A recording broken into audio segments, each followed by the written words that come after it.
আসসালামু আলাইকুম রহমতুল্লাহি ওবারাকাতুহ। বেসিক টু অ্যাডভান্স কোরআন শিক্ষা কোর্সের আজকে 14তম ক্লাস। আজকে আমাদের ক্লাসের বিষয় হচ্ছে নুন সাকিন ও তানবিনের নিয়ম। নুন সাকিন এবং তানবিন কিভাবে পড়বেন এবং কিভাবে পড়ার মধ্যে প্রয়োগ করবেন, এটা আমরা আজকের ক্লাসে শিখব ইনশাআল্লাহ। নুন সাকিন এবং তানবিনকে 4 প্রকারে পড়তে হয়। নুন সাকিন এবং তানবিনকে 4 প্রকারে পড়তে হয়। এই নুন সাকিন আর তানবিনকে 4 প্রকারে পড়তে হয়, এইটার আমরা আগে জানি যে নুন সাকিন এবং তানবিনটা কি, এটা আগে আমাদের জানা দরকার। আসুন আমরা জানি নুন সাকিনটা কি, এটা আগে আমাদের জানা দরকার। একটু নুন সাকিনটা আসলে কি?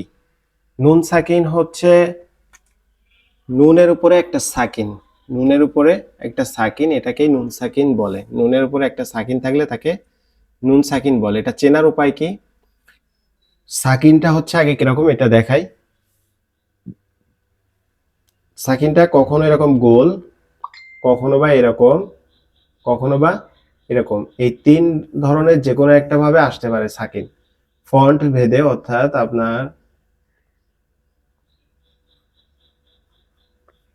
এই যে ফন্ট যেটা আছে আমাদের বিভিন্ন ল্যাপটপে, বিভিন্ন কম্পিউটারে, বিভিন্ন ফোনে, ফন্ট ভেদে বিভিন্ন ফন্টে আপনার এই সাকিনটাকে বিভিন্ন ভাবে লেখা হয়।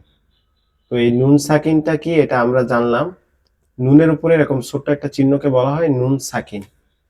এই নুন সাকিন কোথায় আসে? নুন সাকিন হরকতের অর্থাৎ নুনের উপরে আসে, আসলে তখন নুন সাকিন বলা হয়। চেনার উপায় কি? নুনের উপর যদি ছোট্ট গোল এরকম বাঁকানো এরকম চিহ্ন থাকে তখন সেটাকে কি বলবে?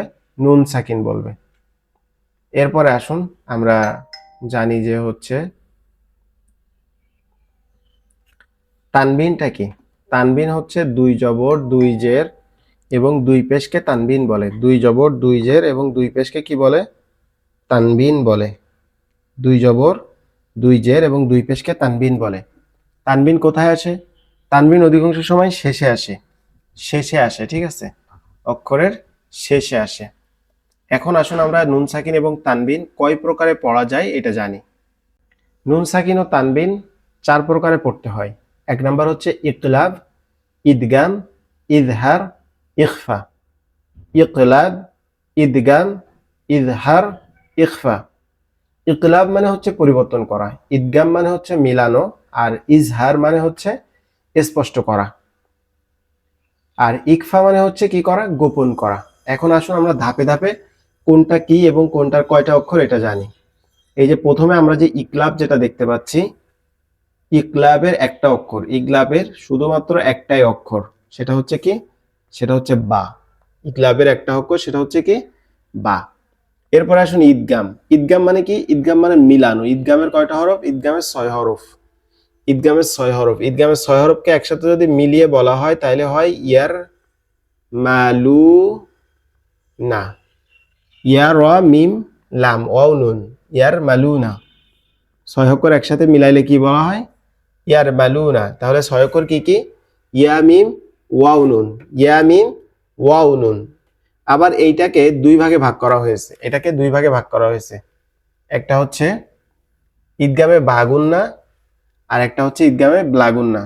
ঈদগামে বাগুন্না, ঈদগামে ব্লাগুন্না। এটা দেখেন, এটা হচ্ছে কি? বাগুন্না।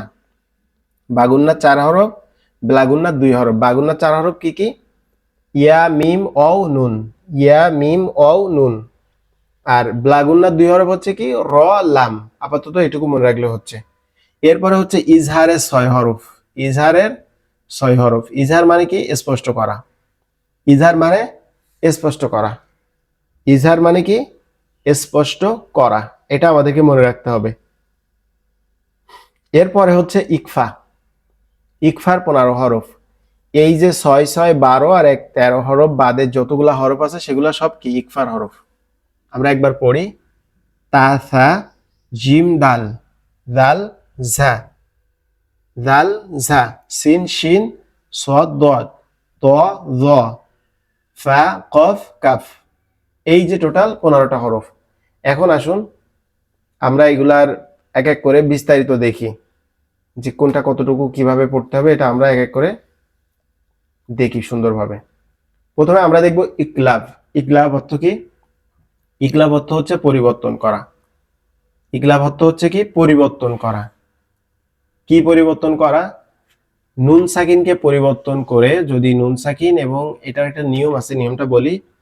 নুন সাকিন অথবা তানবিনের বামে যদি ইগলাপের হরফ অর্থাৎ বা থাকে, তাহলে নুন সাকিন এবং তানবিনকে মিম দ্বারা পরিবর্তন করে গুন্না সহ পড়াকে কি বলে? ইগলাব বলে। প্রথমে কি করতে হবে? নুন সাকিনের বামে যদি বা থাকে, এখানে দেখেন, এটা আমি আপনাকে খুবই সুন্দরভাবে বুঝাই। এই যে এখানে কি আছে? সাকিন আছে, তারপর আছে বা, আ, দি। তাহলে এখানে কি আছে? বা আছে। বা থাকার কারণে এই নুনটাকে মিম দ্বারা পরিবর্তন করতে হবে। তাহলে কি হবে? মিম বাদি, মিম বাদি, এভাবে।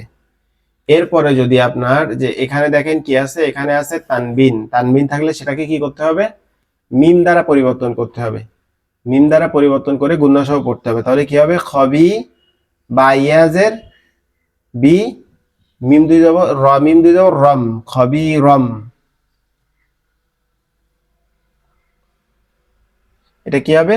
খবিরম বাসিরন, খবিরম বাসিরন। এরপরটা দেখেন, হাদিসিম বাদাহু, হাদিমিন বাদাহু, দলালিম দলামিন বাঈদ, এভাবে। এরপরে এখানে দেখেন আরেকটা উদাহরণ আছে, লায়ুম বাদান্না, ইয়ামিম পেশ ইউম, এখানে নুনটা বাদ যাবে।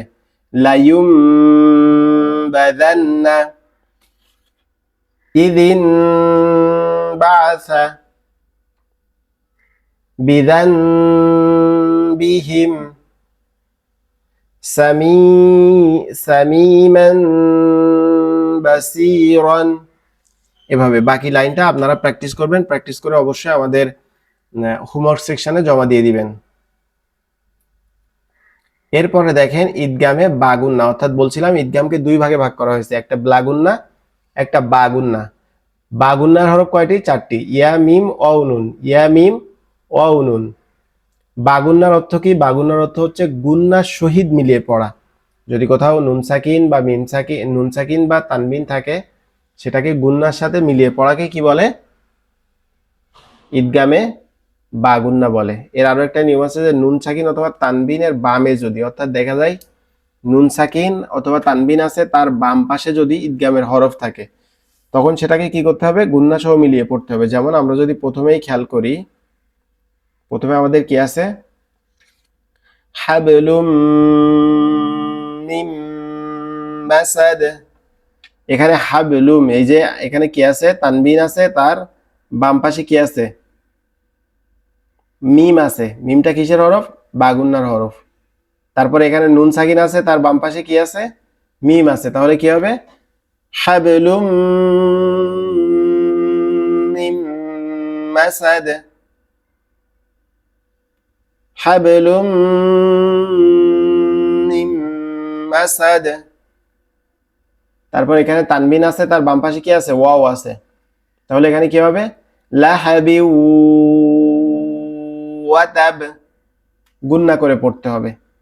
তাহলে এই যেটা দেখলাম আমরা বাগুন্নার, যেটা এই যে অংশটা আপনাদেরকে পিডিএফ দেওয়া হবে। পিডিএফ থেকে বাকি অক্ষরগুলো আপনারা সবাই কি করবেন? সবগুলা প্র্যাকটিস করবেন, করে আবার আমাদের হোমওয়ার্ক সেকশনে জমা দিয়ে দিবেন।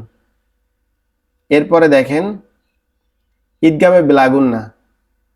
ঈদগামে বেলাগুন্না হচ্ছে কি? ঈদগামে বেলাগুন্নার কয় হরফ? ঈদগামে বেলাগুন্নার হচ্ছে 2 হরফ, র, লাম। র এবং লাম। এখানে ঈদগামে বেলাগুন্না অর্থ হচ্ছে গুন্না ছাড়া মিলিয়ে পড়া। নুন সাকিন অথবা তানবিনের বামে যদি ঈদগামে বেলাগুন্নার হরফ আসে, 2টা হরফের যে কোনো একটা আসে, তাহলে কি করতে হবে? ওই হরফকে গুন্না ছাড়া, ঠিক আছে, তাসদিদ দিয়ে, বেলাগুন্নার হরফকে তাসদিদ দিয়ে গুন্না ছাড়া মিলিয়ে পড়তে হবে। কেমন? দেখেন এখানে আমরা দেখি, মির রব্বিকা, মির রাব্বিকা, মির রাব্বিকা, মির রাব্বিকা, এখানে কোনো গুণ্য করা যাবে না। তারপরে গফুরান রহিমান, গফুরান রহিমান। এরপরে আসুন ইজহার। ইজহার মানে কি? ইজহার মানে হচ্ছে স্পষ্ট করা। ইজহারের কয় হরফ? ইজহারের 6টা হরফ। কি কি? হামজা হা, আইন হা, গইন খ। হামজা হা, আইন হা, গইন খ। নুন সাকিন অথবা তানবিনের বামে যদি ইজহারের 6 হরফের যে কোনো এক হরফ থাকে, তাহলে নুন সাকিন এবং তানবিনকে গুন্না ছাড়া স্পষ্ট করে পড়াকে ইজহার বলে। কি করতে হবে? ইজহারের 6 হরফে যদি যে কোনো একটা হরফ নুন সাকিন অথবা তানবিনের বামে থাকে, তখন নুন সাকিন এবং তানবিনকে গুন্না ছাড়া মিলিয়ে পড়তে হবে, এবং একে ইজহারে হালকি এটাও বলা হয়। এখন আসুন আমরা উদাহরণ দেখি। এখানে কি আছে? এখানে হা আছে, গোল হা যেটা, আর তার আগে নুন সাকিন আছে, তাহলে কি হবে? গুন্না ছাড়া পড়তে হবে। আনহু, আনহু, আনহু। তারপর দ্বিতীয় শব্দটা দেখেন কি আছে? নুন সাকিন আছে এবং হা আছে, এটাকেও কি করতে হবে? গুন্না ছাড়া মিলিয়ে পড়তে হবে। ওয়ান হার, ওয়ান হার, স্পষ্ট করে। ওয়ান হার, ওয়ান হার। মিন, এখানে কি হবে না? গুন্না হবে না, কারণ কি আছে? গয়ন আছে। মিন গয়রি, মিন গয়রি, মিন গয়রি। এরপরে দেখেন নুন সাকিন আছে, তার বাম পাশে কি আছে? খ আছে, তাহলে কি হবে? মিন খাউফ, মিন খাউফ, মিন খাউফ, এভাবে। এখন নিচে যে উদাহরণগুলো আছে এগুলো আপনারা সুন্দরভাবে প্র্যাকটিস করবেন। এখন আমরা আসুন এর পরের যে বিষয়টা, সেটা হচ্ছে কি? ইকফা। ইকফা মানে কি করা? ইকফা মানে গোপন করা, লুকিয়ে ফেলা। নুন সাকিন অথবা তানবিনের বামে যদি ইকফার 15টি হরফের যে কোনো একটি হরফ থাকে, তাহলে নুন সাকিন এবং তানবিনকে নাকের ভিতরে লুকিয়ে গুন্না সহ পড়াকে ইকফা বলে। নাকের ভিতরে লুকিয়ে গুন্না সহ পড়াকে ইকফা বলে। যেমন আংতা, আংতা, আমানতু, আমানতু। উনসা, হামজা নুন পেশ, উন সা, খাড়া জবর সা, উনসা। ঠিক আছে, তাহলে আমরা ইকফার উদাহরণও দেখলাম আলহামদুলিল্লাহ। তাহলে আমরা ইদগাম, ইগলাব, ইজহার, ইকফা এই সব বিষয়গুলোর কি করলাম?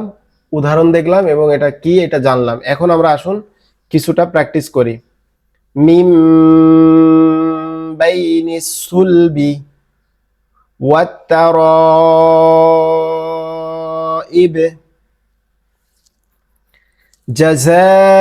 জাযাআন বিমা কানু